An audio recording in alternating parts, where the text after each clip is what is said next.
I grew up a Utah Jazz fan, and no, it's not my fault. Well, I grew up in the Salt Lake suburbs in the 1990s, which was the perfect time to become a Utah Jazz fan. In fact, I remember those playoff runs that ended in disappointment every year. 1997 and 1998 feel like they were yesterday. You know, I don't live there anymore, but I do think about the Jazz actually all the time. In some ways, I guess we never really outgrow the teams of our youth, do we? Yeah, I was thinking about the Jazz just the other day when I was watching the NBA draft lottery. As many of you already know, Jazz fans are pretty upset to be given the number 5 pick. There's this feeling among Utah Jazz fans that the team can't attract any free agents at all, that it's a team that's doomed to failure, and that the league is somehow biased against them. So as partial as I am to that type of argument, it really just doesn't make that much sense to me. I mean, I live in the Washington, D.C. metro area right now, which I would consider to be a considerably large market, especially when you realize that the Wizards used to be the Baltimore Bullets not too long ago, and the team out here is just as bad.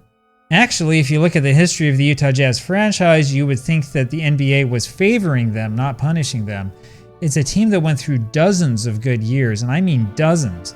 And honestly, it's something that we took for granted back when I was a kid. But I think the biggest question here is not whether the NBA is biased against the Utah Jazz or not. No, I think the real question here is why in the world Salt Lake City was able to get a team in the first place. Now, like everything else in Utah, the story behind basketball in the state is very closely linked with the Church of Jesus Christ of Latter-day Saints, or the Mormons. Okay, so you guys know I'm going to use the term Mormon here. I know that it might offend some of you. My apologies. It's just easier that way, and this way everybody knows what I'm talking about. There is a great BYU Studies article that goes into great detail about the history of Mormon church basketball. There were tournaments throughout Utah going back to the early 1920s. By the 1940s and 50s, it became a major spectacle. In fact, based on what I've read, the real heights of Mormon basketball took place sometime in the late 1960s. But of course, the Mormons weren't the only religion to embrace sports, and they don't just hand out NBA teams just because you had some good church ball players like 50 years ago. A few other things were going on. For example, the University of Utah won the 1944 NCAA basketball tournament. Yeah, that tournament is kind of bizarre. Back then, most teams wanted to play in the NIT. Yeah, I know, it's weird. Anyway, the Utes turned down the NCAA invitation, got into the NIT, lost in the first round to Kentucky, and then were extended another NCAA tournament invitation, took that one, and then won the whole thing. So those were different times.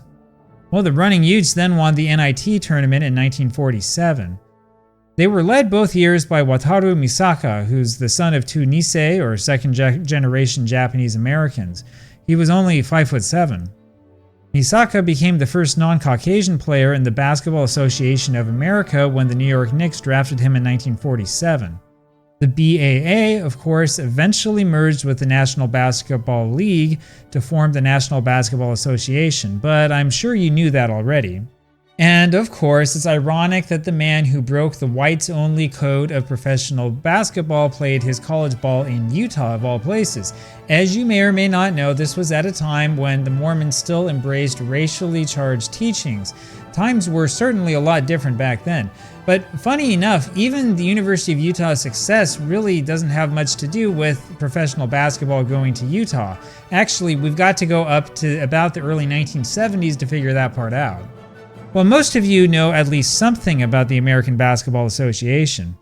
The ABA seems like a legendary league now, but it wasn't always like that. Well, you know what? Count me as among those who really like the ball. I mean, they really need to bring this thing back. But the truth is that the ABA really struggled in its first few years. Actually, the real truth is that the ABA never really stopped struggling, which is why so many teams went bankrupt right before the merger with the NBA was completed.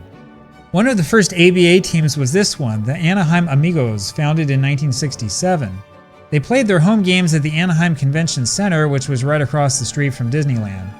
And unfortunately, as it turned out, more people would rather go to Disneyland than go see the Amigos play, and so their attendance was worse than awful. In 1968, they rebranded and became the Los Angeles Stars. By the 1969-1970 season, they made a big push for the playoffs, making it on the last day of the season. They proceeded to win the Western Conference Championship. They then took the Indiana Pacers to a 6th game of the ABA Finals before finally losing. And, they did all of this with practically no fan support. Los Angeles has always been a basketball town, of course, but most fans at that time only cared about the Los Angeles Lakers and the UCLA Bruins. You have to remember that there were no Clippers back then. Not only were they not in San Diego yet, they didn't exist. The Clippers started off as the Buffalo Braves in the 1970-71 season. Anyway, the Stars moved to Salt Lake City, of all places. This was the genius work of Bill Daniels, who figured that Salt Lake City could support a professional basketball team. Okay, let's put this into some perspective. So the Salt Lake metropolitan area had an estimated population of that time of about 480,000 people, which is a lot smaller than Los Angeles. Now, the population of that metropolitan area, not just the city, but also the suburbs today, is about 1.2 million. It's about 3 times as big. Utah has always been kind of a minor league town. It has a long history of minor league hockey, the Salt Lake Golden Eagles, and also minor league baseball. So this bringing the big leagues to Utah was a big risk. Now, as a side note, moving the Stars to Salt Lake City was some bit of historic justice. Salt Lake City had once had a Pacific Coast League baseball team starting in 1915. They were the former Sacramento Solons. Fans actually loved the PCL team, which was called the Salt Lake City Bees, and supported the team well despite how small the market was at that time. But the other PCL owners were upset about the cost of traveling to Salt Lake City. After the end of the 1925 PCL season, which is when Tony Lazzeri hit the cover off the ball for the Bees, the team moved to Hollywood, where they became known as the Hollywood Stars. So the name kind of fit as well. Utah got its big league team back and kept the new name too. Okay, back to basketball. Well, the Utah Stars had an excellent season in 1970 to 1971. They swept the Texas Chaparrals in the first round of the playoffs. They barely squeaked by the Indiana Pacers in an exciting 7-game second-round series. They then barely edged out the Kentucky Colonels in 7 games for the ABA title. This was the first and only major title won by a professional sports team in Utah. And this remains the only professional championship won by a Utah team at the highest level to this day. Now, I thought that we would break that record in 1998, but unfortunately we ran into Michael Jordan. Well, the Stars continued to play well in the regular season. However, they also started to struggle in the playoffs. In 1974, they went to the ABA championship again, only to run into Julius Erving. Dr. J's best game during that series was clearly Game 1, where he scored 47 to lead the Nets to an 89-85 victory. Well, it's just bad luck, I guess. I mean, we had to run into a young Dr. J in the mid-70s and then Michael Jordan in his prime in the late 90s.